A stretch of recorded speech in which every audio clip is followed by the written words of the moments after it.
Bonjour, je m'appelle Pauline, j'ai 17 ans et demi et je suis en terminale bac pro en études réalisation agencement à Saint-Étienne. Et aujourd'hui, je vous fais cette vidéo pour vous montrer ma motivation et ma détermination pour intégrer votre école. J'ai toujours été passionnée par l'architecture intérieure et vraiment le domaine en lui-même du style, du mobilier, du style à travers les temps et vraiment de la conception intérieure. Déjà toute petite, j'adorais vraiment aménager les maisons. Je jouais beaucoup au Playmobil et vraiment quelque chose que j'aimais vraiment beaucoup, c'était justement choisir les pièces pour les intégrer dans un milieu, que ce soit le plus fonctionnel possible. Et mine de rien, vous allez me dire c'est con parce qu'en soi c'est juste des Playmobil et c'est juste un jeu. Mais vraiment c'était quelque chose que j'aimais faire et j'avais pas des Playmobil très régulièrement donc en soi c'était vraiment tout le temps les mêmes pièces. Mais chaque maison était différente parce qu'à chaque fois l'imagination était différente. Les attentes étaient différentes, le contexte était différent, le milieu était parfois différent. Et tout ça a fait que j'ai toujours dit que je voulais être décoratrice d'intérieur, architecte d'intérieur. Et vraiment, il manquait juste la formation parce que la détermination et la volonté, je l'avais. Et du coup, à la fin de mon collège, j'ai voulu m'orienter dans une filière un peu plus artistique, donc un STD2A. J'ai été refusée, donc du coup, je me suis orientée dans le domaine de l'agencement, qui m'a appris beaucoup de choses, notamment sur le domaine du mobilier, parce que c'est vraiment ce qu'on travaille actuellement au lycée. Et sur le domaine du mobilier, être très perfectionniste, parce qu'il le faut, que ce soit autant à la fabrication qu'en conception au bureau d'études. Vraiment le perfectionnisme et vraiment répondre à cette demande de je crée un mobilier pour qu'il s'adapte au mieux à l'espace et aux attentes que les clients ont. Et le fait, et voilà, j'ai eu cet apprentissage-là, plus axé sur la partie technique que sur la partie artistique, même si la partie technique, artistique était plus sollicitée dans des matières comme l'art appliqué, où on fait ce genre de dessin-là à partir de plans. Donc ça, c'est vraiment du réaménagement, mais plus dans le domaine artistique, dans le sens où on a un plan, on doit le réaménager selon un peu plus nos envies et nous, le thème et l'inspiration qu'on a envie de lui donner. Et du coup, c'est vraiment plus axé sur l'esthétique parce qu'on réfléchit pas tellement à l'aspect technique. L'aspect technique, c'est vraiment sur d'autres projets, plus en bureau d'études. Donc par exemple, ici, vous avez un gros dossier qui est pas encore terminé, mais où on a une étude d'une salle de réunion qui doit être refaite de A à Z. Donc vous avez une étude du plafond, une étude du sol, une étude du mobilier, tout ça. Et tout ça constitue un dossier. Donc vous avez vraiment tout l'aspect technique, donc avec des plans, avec des recherches, avec des sortes de recherches comme ça. Et tout cet aspect-là pour que ce soit techniquement parlant le plus adapté, mais que aussi on ait quand même cette conception esthétique qui fait que on sait que ça va être ça. Et c'est quand même cette conception esthétique que je regrette un petit peu dans ce lycée-là. C'est vraiment, on a moins eu cette décision au niveau des choix de couleurs, au niveau de l'ergonomie esthétique de l'ensemble des couleurs, même si généralement c'est quelque chose qui vient quand même assez naturellement. Ça reste quand même sur des principes de goût et de couleur, et en soi, c'est assez propice à chacun. Donc c'est vraiment quelque chose sur des notions comme ça, que je regrette un petit peu de ne pas avoir et que j'espère avoir dans votre formation. Mais voilà, malgré tout, c'est vraiment quelque chose que j'aime beaucoup parce que ça reste une formation assez complète sur ce qu'on a pu apprendre et à notre degré. Je travaille aussi beaucoup sur le logiciel SketchUp, donc qui permet de faire de l'agencement intérieur. Donc voilà, c'est un logiciel qui est quand même assez pointu et qui permet de réaliser de bonnes conceptions. Et donc c'est un logiciel que j'aime beaucoup utiliser. Je l'ai utilisé notamment au cours de stage. J'ai fait 2 stages chez une architecte d'intérieur. Donc ça m'a vraiment permis d'avoir cette conception et d'avoir ce métier d'architecte d'intérieur. Et ça reste quand même le but des stages d'avoir un pas dans le professionnalisme. Et du coup, j'ai aussi fait 2 autres stages, mais plus dans l'agencement, dans la fabrication. Mais du coup, ça fait qu'à partir de ces stages-là, j'ai quand même cette vision un minimum professionnelle et cette partie au fond de moi qui sait comment ça se passe et les aléas qu'il peut y avoir sur un chantier, sur la conception, que ce soit avec les clients, que ce soit avec les autres corps de métier. Donc du coup, à partir de tous ces stages-là, j'ai fait des rapports de stage, tout ça, ce qui m'a permis vraiment d'avoir un œil assez approfondi dans ce domaine-là.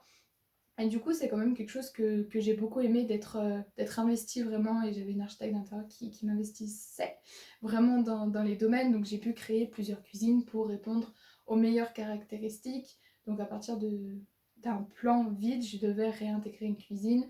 Donc j'ai fait 3 ou 4 versions, toutes très différentes, toutes avec leurs points positifs, toutes avec leurs points négatifs. Et à partir de tout ça, avec elle, j'ai pu réfléchir à une nouvelle solution. Et c'est vraiment cette conception-là que j'ai vraiment beaucoup aimée.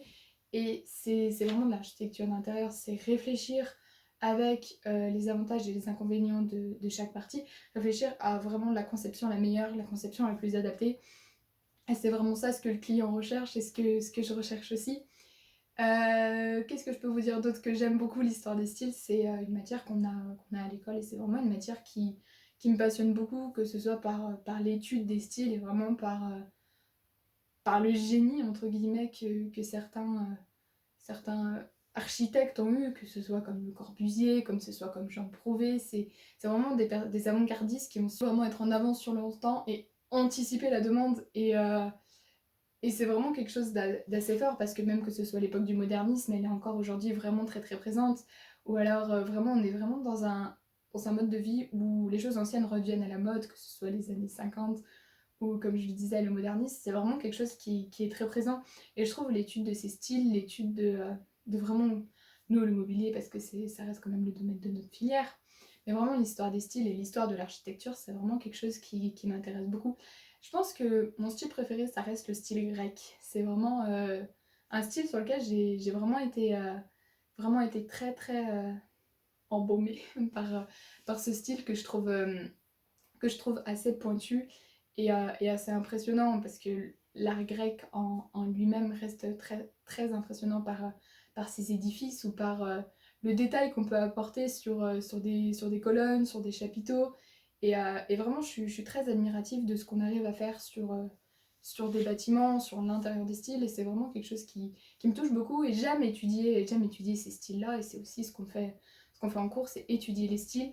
Qu'est-ce que l'artiste, le designer a recherché à faire comprendre, à faire ressentir dans son architecture, pourquoi ces choix-là, qu'est-ce qu'il a voulu transmettre. Et c'est vraiment quelque chose que j'aime beaucoup.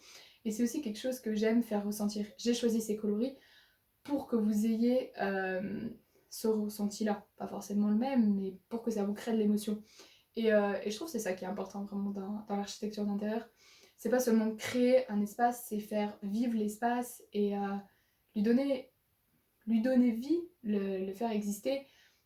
Des fois, c'est juste de la conception, des fois, c'est pour répondre à une demande très particulière, comme l'a fait le Corbusier avec, par exemple, la Cité radieuse à Marseille. Pour l'avoir visité, ça reste quand même très impressionnant pour un après-guerre, ce qu'il a réussi à faire en si peu de temps, et que même aujourd'hui, ça reste un endroit assez convoité.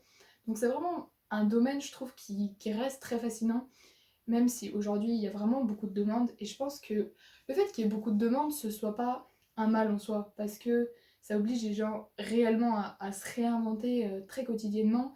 Et du coup, ça permet de se surpasser et de trouver ses points forts et les points qui vont faire qu'on arrive à se démarquer. Dans l'architecture d'intérieur, il faut de la création. Autant vous dire que j'adore ça, la création. Je fais de la couture depuis 5 ans, donc ça m'aide tout cet aspect créatif, mais aussi du coup l'aspect technique. Ça reste vraiment une passion, donc au final, c'est vraiment 2 choses que j'aime combiner et je pense que la couture m'aide vraiment peut avoir aussi un impact dans le domaine de l'architecture parce qu'il y a le domaine de la création, il y a le domaine de la technique, il y a le domaine du choix des matières, donc au final ça reste lié même si c'est quand même 2 corps de métier assez différents. Et donc tout cet ensemble fait que j'aime au final, c'est ce milieu de l'architecture, ça reste quand même quelque chose de fascinant, que ce soit de l'intérieur ou de l'extérieur. Ça aide à se sentir bien, parce qu'au final, dans une maison où on est bien, où on se sent chez soi, ça reste quand même une sensation assez agréable, parce que ne pas se sentir chez soi, c'est vraiment pas top. Donc voilà, c'est toute cette émotion, tout ce que j'aime faire procurer aux gens, et tout ce que j'ai envie d'apprendre pour ensuite arriver à procurer tout ça et vraiment à le faire transmettre et à donner de la joie aux personnes parce que ça reste quand même un but que les gens se sentent chez eux et qu'on se dise ça a été bien fait. Et c'est vraiment c'est de me dire que cet endroit a été bien fait et que j'ai bien fait de le faire comme ça, même si les solutions sont multiples. Et voilà, c'est vraiment quelque chose que j'ai envie d'approfondir parce que en soi, j'ai des connaissances, mais une formation dans ce domaine-là, c'est vraiment l'excellence. C'est vraiment, on veut aller là-bas pour apprendre à faire ça et il n'y a y a pas de meilleur endroit pour apprendre à faire tout ça. Et j'aimerais vraiment, vraiment intégrer votre école. Je pense que je peux vraiment éclater et arriver à m'épanouir. Donc voilà, j'espère que cette vidéo n'a pas été trop trop longue. C'est un domaine, voilà, quand je suis lancée, ça se voit, je suis passionnée et quand on se lance dans sa passion, je pense que c'est assez difficile de s'arrêter de parler. Donc voilà, j'espère que avoir répondu à un maximum de caractéristiques, vous avoir fait découvrir un petit peu mon univers et de ce qu'il en est pour moi. Voilà, j'espère très sincèrement intégrer votre école et j'espère m'y retrouver l'année prochaine. Merci.